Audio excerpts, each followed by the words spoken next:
So the female breast and lactation.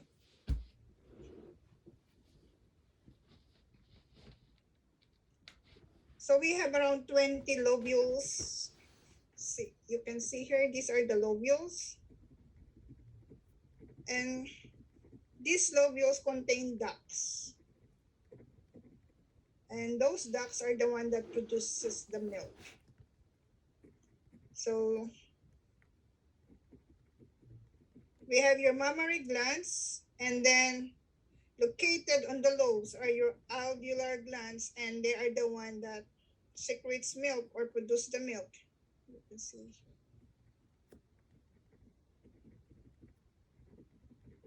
And this is affected also by the hormones, your prolactin and oxytocin.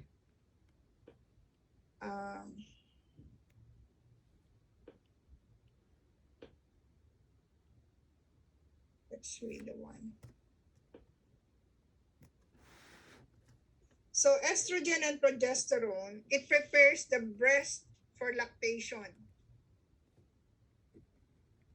Prolactin is the one that stimulates the secretion of milk. And during pregnancy, it is suppressed by estrogen and progesterone. So it's just producing milk there. So you can see women who are pregnant, they breasts become bigger because milk is being secreted or produced. It is being produced, but it cannot be released. It cannot be released right now when the woman is pregnant. Once the woman gave birth, that is the time when breast can be released, but also it cannot still be released without the action of oxytocin. Oxytocin is produced by your posterior pituitary gland. So oxytocin level increases during contraction and also when the baby is out of the mother's womb. So you have now increased level of oxytocin, and it's not only oxytocin that is needed for the release of milk, but the sucking reflex of the baby. So when the baby sucks the milk, now oxytocin increase. As I said, the level of oxytocin increases. It will release now the milk from the breast. That is why the oxytocin is called the milk let-down reflex. Milk, remember that.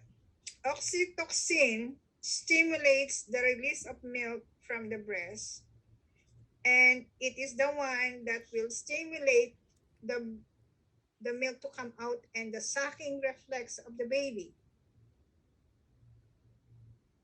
To recap, estrogen and progesterone prepare breast for lactation.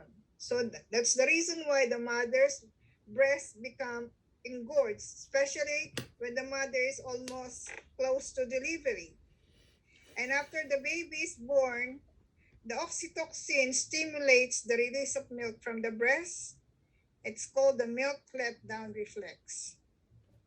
Prolactin is suppressed during pregnancy by estrogen and progesterone, but it stimulates the production of milk. Do you follow? Huh?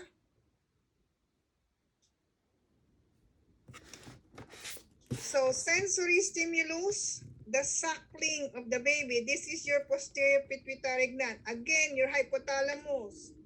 That is the one responsible for the stimulation of your posterior pituitary to release the milk. Posterior pituitary, it stimulates the prolactin and the prolactin, the oxytocin stimulates the let-down reflex, the productions of milk so that milk can be released. Posterior pituitary releases oxytocin. Oxytocin stimulates breast, a smooth muscle to contract, releasing milk. So that is what happened. Remember, oxytocin and prolactin. So know the difference functions of your prolactin and your oxytocin. Any questions?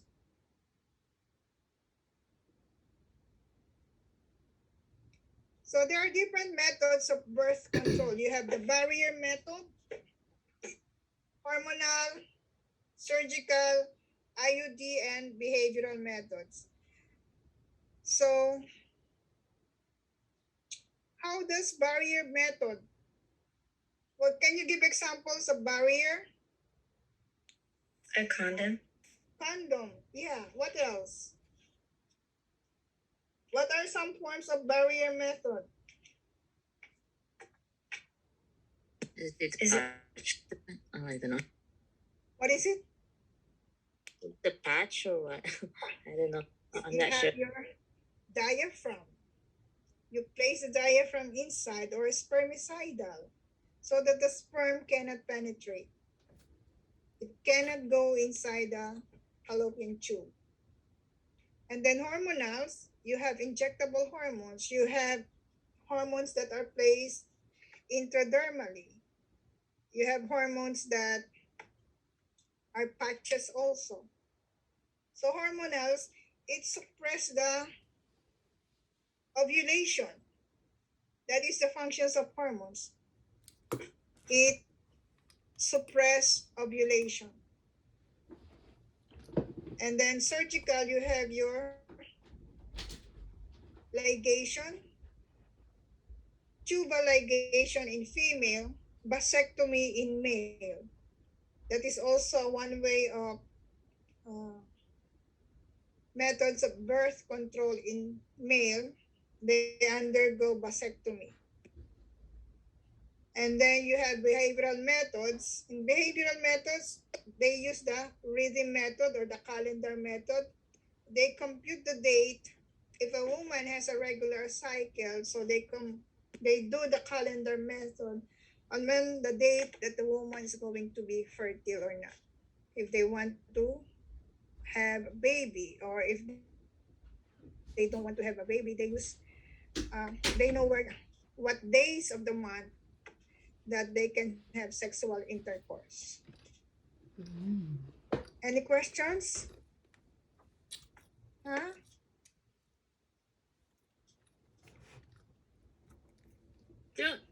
Don't they use like the I don't know if it's just like a Mexican thing, but like they use the Japanese calendar for like being able to have like either a girl or a boy, or like it's I don't know if it's like something I grew up hearing, but they use like the calendars and you cannot determine if the sex is going to be a male or female. They have those thoughts.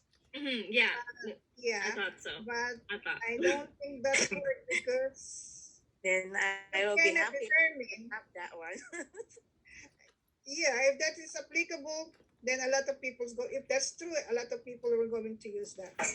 But it's just because I grew up hearing it like all the time. I don't know. Maybe it's just like culture is weird sometimes. Yeah. I thought the gender was determined by the sperm. You cannot determine what's going to be the sex of a child because it depends on what side of the chromosomes that the male and female are going to meet. If the X and Y chromosome meets, then it's going to be a male. If it's X and X or Y and or X and X, then it's going to be a male or female. It depends on what part of the chromosomes are matched. X and Y, if it's a female, if the X chromosomes of the mother and the X chromosome of the father meet, and then it's going to be a male. So we cannot determine that. Yeah, I know. Like, what I'm trying to say is that I don't know if you guys have heard of it, but that's I understand the whole science part of it about like X and Y chromosomes and how like it Yes, know. I've heard the of it. baby, but Yeah. I've heard of it myself, like of a whole calendar that they have of how they.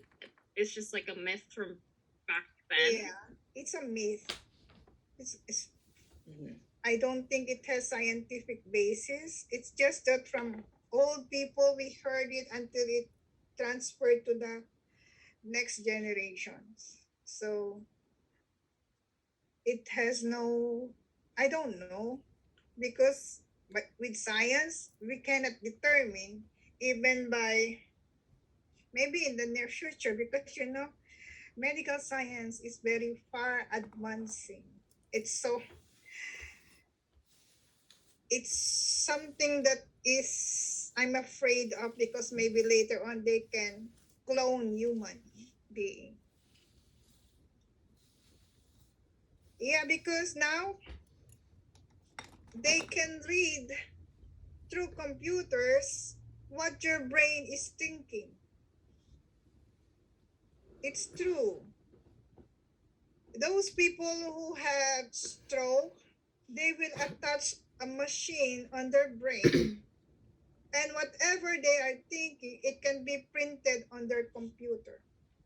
They don't have to lift any finger. That's how far advanced science is. Maybe 15 years, 20 years from now, a lot of things can be done with science. Now they were able to produce meat in the laboratory. Have you heard of that?